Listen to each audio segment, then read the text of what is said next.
Welcome. Today we're reading the chapter PAP'S New Life of the novel Adventures of Huckleberry Finn. Now, sit tight and let's get into it. I had shut the door too. Then I turned around, and there he was. I used to be scared of him all the time, he tanned me so much. I reckoned I was scared now, too, but in a minute I see I was mistaken, that is, after the first jolt, as you may say, when my breath sort of hitched, he being so unexpected, but right away after I see I warn't scared of him worth bothering about. He was most 50, and he looked it. His hair was long and tangled and greasy, and hung down, and you could see his eyes shining through like he was behind vines. It was all black, no grey, so was his long, mixed-up whiskers. There warn't no colour in his face, where his face showed, it was white, not like another man's white, but a white to make a body sick, a white to make a body's flesh crawl, a tree-toad white, a fish belly white. As for his clothes, just rags, that was all.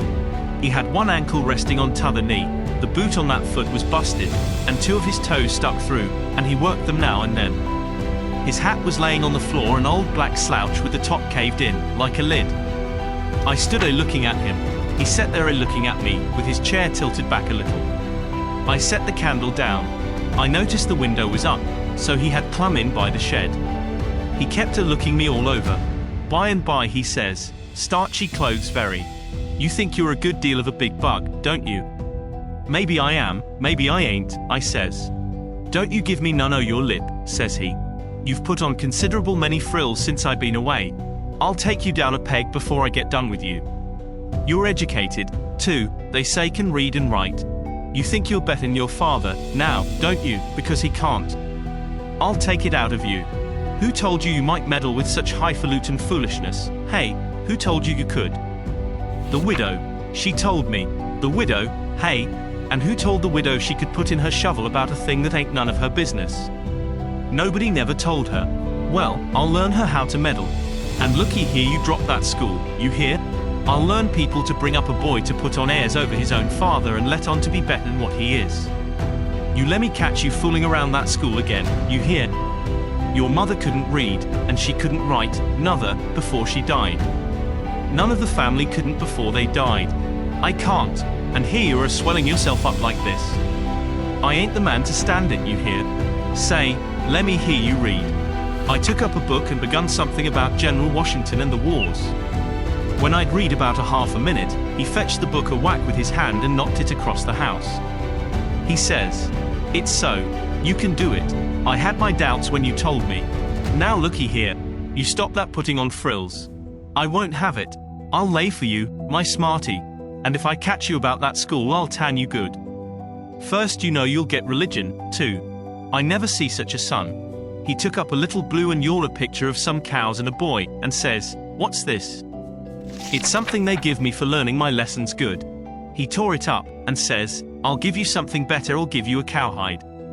He sat there mumbling and growling a minute, and then he says, "Ain't you a sweet-scented dandy, though?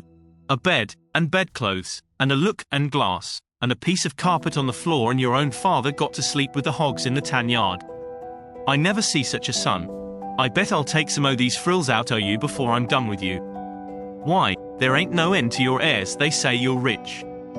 Hey, how's that? They lie, that's how. Looky here, mind how you talk to me. I'm standing about all I can stand now, so don't gimme no sass. I've been in town 2 days, and I hain't heard nothing but about you being rich. I heard about it away down the river, too. That's why I come. You get me that money tomorrow, I want it. I hain't got no money. It's a lie. Judge Thatcher's got it. You get it. I want it. I hain't got no money, I tell you. You ask Judge Thatcher, he'll tell you the same. All right, I'll ask him, and I'll make him pungle, too, or I'll know the reason why. Say, how much you got in your pocket? I want it. I hain't got only $1, and I want that too. It don't make no difference what you want it for, you just shell it out." He took it and bit it to see if it was good, and then he said he was going downtown to get some whiskey, said he hadn't had a drink all day.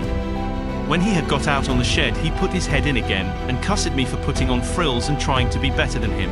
And when I reckoned he was gone, he come back and put his head in again, and told me to mind about that school, because he was going to lay for me and lick me if I didn't drop that. Next day he was drunk, and he went to Judge Thatcher's and bully-ragged him, and tried to make him give up the money, but he couldn't, and then he swore he'd make the law force him. The judge and the widow went to law to get the court to take me away from him and let one of them be my guardian, but it was a new judge that had just come, and he didn't know the old man.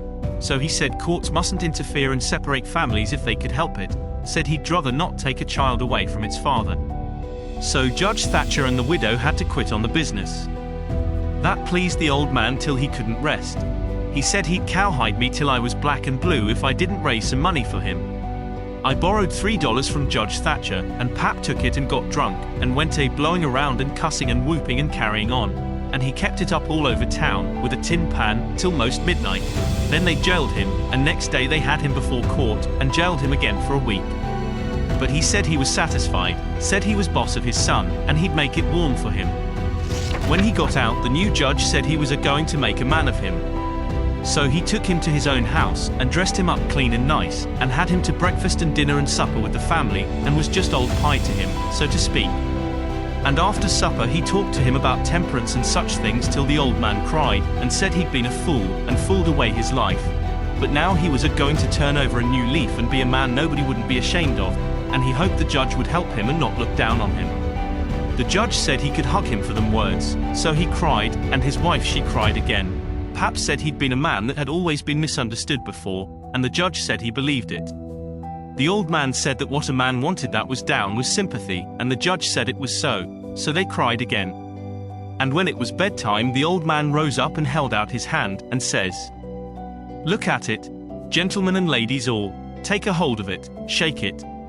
There's a hand that was the hand of a hog, but it ain't so no more, it's the hand of a man that started in on a new life, and'll die before he'll go back. You mark them words, don't forget I said them. It's a clean hand now, shake it, don't be afeared." So they shook it, one after the other, all around, and cried. The judge's wife she kissed it. Then the old man he signed a pledge, made his mark. The judge said it was the holiest time on record, or something like that. Then they tucked the old man into a beautiful room, which was the spare room, and in the night sometime he got powerful thirsty and clumb out onto the porch roof and slid down a stanchion and traded his new coat for a jug of 40 rod, and clumb back again and had a good old time, and toward daylight he crawled out again, drunk as a fiddler, and rolled off the porch and broke his left arm in 2 places, and was most froze to death when somebody found him after sun up. And when they come to look at that spare room, they had to take soundings before they could navigate it. The judge he felt kind of sore. He said he reckoned a body could reform the old man with a shotgun, maybe, but he didn't know no other way. Did you enjoy today's chapter of Adventures of Huckleberry Finn? Why not subscribe and ring the bell?